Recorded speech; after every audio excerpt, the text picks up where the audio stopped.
করতে পারো নাই, আমার কাছে আমল পছন্দ হয় নাই, সাথে সাথে আল্লাহর ওয়াদার হয়ে যাবে। এরে জাহান্নামের ফেরেশতারা আবু বকরের হাতে হ্যান্ডকাপ লাগায় দাও, জাহান্নামের দিকে নিয়ে যাও। এরে যুবক, ও পর্দার আড়ালের মা বোনেরা, ও বৃদ্ধ বাবাজি, জান্নাতের টিকিট পাইয়া যদি আবু বকর সারা রাত কাঁদতে পারে, আমলের তাদের অভাব নাই, এলেমের অভাব নাই, ইখলাসের অভাব নাই, তাহাজ্জুদের মধ্যে ঝামেলা নাই, সংসারের হক আদায় করতে তাদের দুর্বলতা নাই, জিহাদের ময়দানে দুর্বলতা নাই।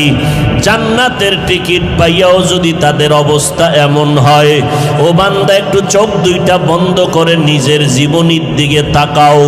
আজকে জীবনের দিকে তাকাইয়া দেখি এই ময়দানে আমার মতো গুনাহগার কেউ নাই।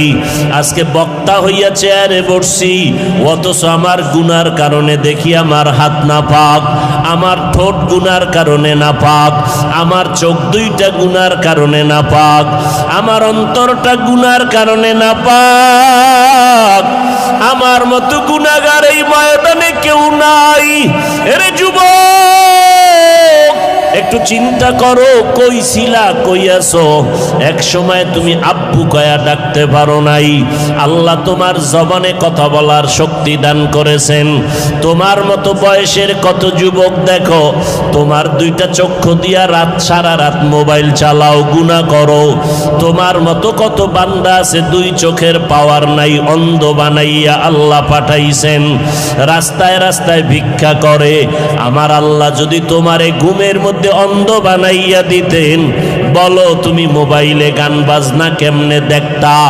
আল্লাহ তোমারে সুন্দর